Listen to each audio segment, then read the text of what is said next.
I want to start by telling you, this is not the story you think it is. I know what the title suggests. I know the version of this story that exists in the imagination of anyone who has spent any time in the expat forums or the Facebook groups or the comment sections of the YouTube channels that talk about older Western men in Southeast Asia. I know the narrative. I have read the narrative. The narrative has a character, and the character is a cautionary tale.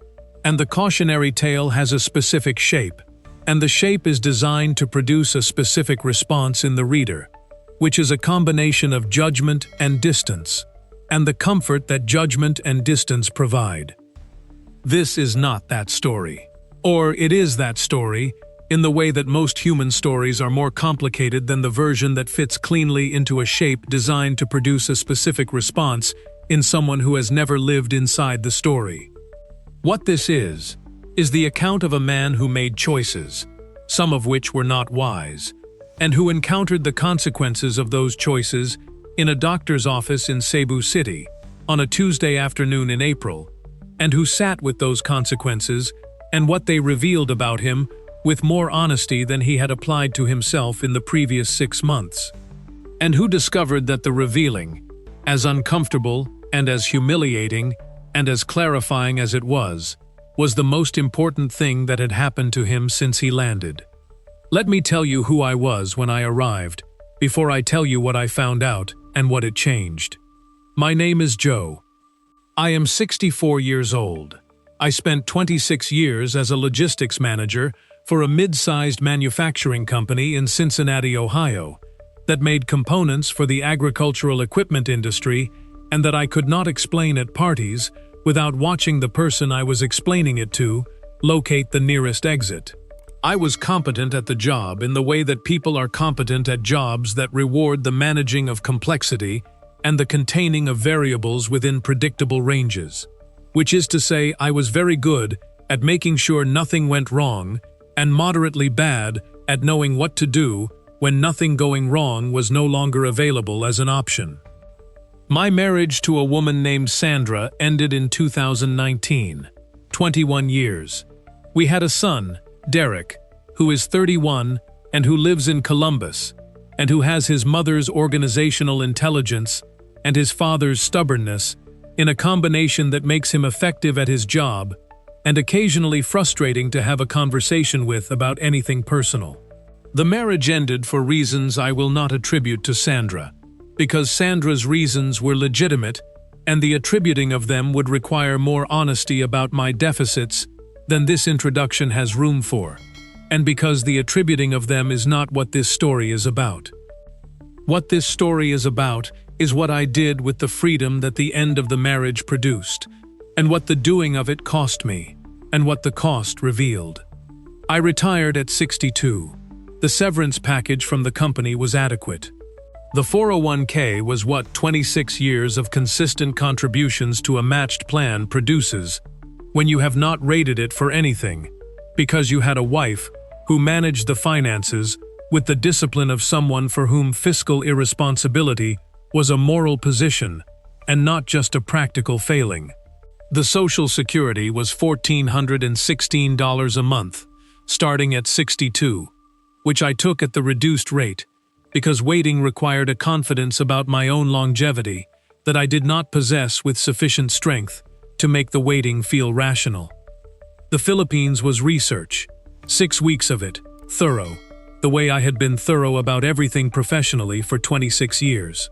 I chose Cebu City over the smaller options because Cebu was manageable in the way of a serious city that has the infrastructure of a serious city, the hospitals and the services, and the international airport, and the specific energy of a place that has been building itself for centuries, and that shows the building in everything it does. I landed in January, the first 3 months. I want to tell you about the first 3 months, because the first 3 months are the context, and the context is what makes the Tuesday afternoon in April legible. Here is what the first 3 months were.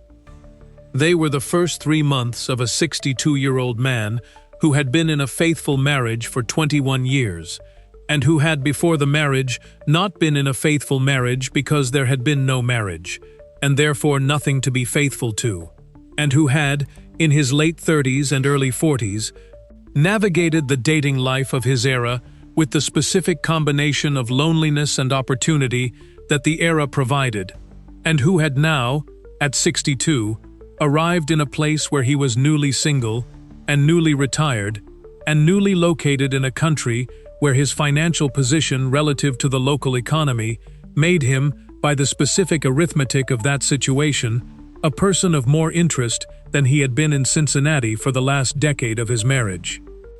I want to say that plainly because the plain version is the honest version, and the honest version is the only version that serves anyone reading this. I was lonely. I was free. I was in a country where the social architecture was organized differently from the one I had spent 62 years in, where warmth was the ambient condition, rather than something people rationed and distributed with the calculation that American social culture applies to warmth. I was not equipped, and I want to be precise about this, because the precision matters, to distinguish between warmth that was genuine and warmth that was professional, between care that was real and attention that was transactional, between connection that meant something and connection that was an exchange of goods and services, in which I was one of the goods and one of the services, and which I was, in the specific fog of loneliness and freedom, and the first months in a new place, not reading accurately. I made choices in those 3 months. I am not going to detail the choices in the specific way that would make this a different kind of story than the one I want to tell. What I will tell you is that the choices involved women whose warmth I did not assess critically enough, and whose situations I did not understand fully enough, and whose health and my health, and the intersection of those two things, I did not manage with the responsibility that the intersection required. I did not use protection consistently. I am going to say that plainly, because the plain saying of it is the only version that is useful to anyone reading this who might be in the situation I was in, or approaching the situation I was in. I did not use protection consistently, because consistency requires a clarity of thought that loneliness impairs, and because the specific impairment that loneliness produces is the impairment of the part of your thinking that is supposed to apply the long-term calculation to the short-term decision, and I was not applying it. That is the context. That is the 3 months. In April, I noticed something. I want to be clinical about this part because clinical is the appropriate register. A discharge. Mild, intermittent, enough to register as not right, not enough to be immediately alarming in the way that immediately alarming things announce themselves. Mild discomfort. The kind of symptoms that a man who has spent his adult life not going to the doctor unless the situation was unambiguous could find ambiguous enough to defer for a week, and then another week, and then the third week, when the symptoms became less ambiguous and the deferring became something I could no longer justify to the part of me that had spent 26 years making sure nothing went wrong. I made an appointment. This is where the Philippine healthcare story begins, and it is not the story I expected to be telling. The clinic was near the hospital in Lahug. I had found it in month 2 through the expat network, the informal information exchange of people who have been in the country long enough to know which doctors spoke adequate English and which ones were thorough and which ones were the kind of doctor who treated a patient as a person rather than a presenting complaint. The doctor's name was Dr. Villanueva. She was 40-something. She had trained in Manila and done a fellowship in Singapore, and had come back to Cebu because she was from Cebu, and Cebu was where she intended to practice, and the intention had become a 20-year career. She was direct in the way of doctors who respect their patients enough to tell them the truth, without decoration and without the specific softening that doctors sometimes apply when they think the truth requires softening to be received.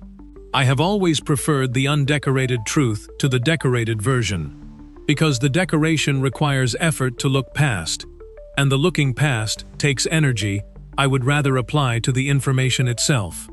She said, "When did the symptoms start?" I said, 3 weeks ago. She said, "And you waited 3 weeks." I said, "I was hoping it would resolve." She said, "Most things that require a doctor do not resolve without one." She made a note. "I am going to take a swab and some blood. The results will take 2 days. Come back Thursday." I said, "What do you think it is?" She looked at me. The specific look of a doctor who has already formed a working hypothesis and who is deciding whether sharing it before the confirmation is useful or premature. She decided it was useful. She said, "Based on the presentation and the timeline, I think it is chlamydia. It is the most common bacterial STI. It is entirely treatable with antibiotics. The treatment is straightforward, and the outcome with treatment is complete resolution." She put down the pen. "But I want to confirm before we discuss it further. Come back Thursday." I drove back to the apartment. I want to tell you what the drive was like, because the drive is part of the story. Cebu City traffic, which is always its own advanced subject, was particularly philosophical that afternoon, in the way that circumstances are philosophical when you are sitting in them with a specific thing to think about and nowhere to be except inside the traffic and the thinking. I thought about what I had done. Not in the legal sense, nothing I had done was illegal, or in the moral sense, which I was going to get to, but which required more of me than the traffic permitted. In the straightforward causal sense, the decisions and the outcomes that followed from the decisions and the specific chain of causation that had brought a 62-year-old logistics manager from Cincinnati to a clinic in La Hug on a Tuesday afternoon, with symptoms that a doctor with 20 years of practice had identified with the confidence of someone who had seen this before. She had seen this before. I was not the first man who had come to that clinic in that specific situation. I was not a novel case. I was a pattern. The pattern had a shape, and the shape fit me, and the fitting of it was its own kind of information about who I was, and what I had been doing, and whether those two things were what I wanted to be true. I called Derek that evening, not to tell him. I was not going to tell him because the telling would have required a conversation about the 3 months that I was not prepared to have with my son. I called him because I needed to hear a voice from my actual life, the life I had been living before January, and his voice was the available voice from that life. We talked for 40 minutes about his job, and the apartment he was thinking about buying, and the woman he had been seeing for 7 months, and whether the 7 months meant what he thought it might mean. I listened, and I asked questions, and the conversation was the conversation of a father and a son who have figured out how to talk to each other, and who use the talking as a form of maintenance of the thing between them. When we hung up, I sat in the apartment in the Cebu evening, with the fan going and the sounds of the street coming through the window, and I thought about what I was maintaining and what I was not maintaining, and what the gap between those two things said about where I had arrived at 62, and whether the arriving was what I had intended. Thursday, Dr. Villanueva's office. She had the results on her desk when I came in, and she looked at them and then at me, and said, "Chlamydia," as I expected. I said, "Okay." She said, "I am going to prescribe azithromycin. 1 gram, single dose. You take it today. The infection will clear within 2 weeks." She wrote the prescription. "There are some things I need to tell you." I said, "Tell me." She said, "Chlamydia is often asymptomatic. You may have had it for some time before the symptoms appeared. You need to notify anyone you have been sexually active with in the past 3 to 6 months, so they can be tested and treated." I looked at her. She looked back at me with the even gaze of a doctor delivering information that requires the patient to do something uncomfortable and who is not going to soften the information to make the doing of it seem less uncomfortable because softer information produces worse outcomes. She said, "I understand this may be a difficult conversation to have with some people, but untreated chlamydia causes serious long-term health problems in women: pelvic inflammatory disease, infertility, The notification is a medical responsibility. I said, I understand. She said, good. She put the prescription on the desk. I also want to talk to you about protection going forward. Are you open to that conversation? I said, yes. She talked for 15 minutes.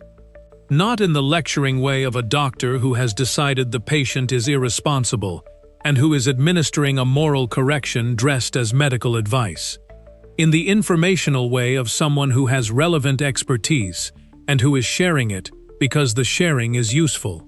She talked about condom use and its effectiveness and the specific situations in which effectiveness required both consistency and correct use.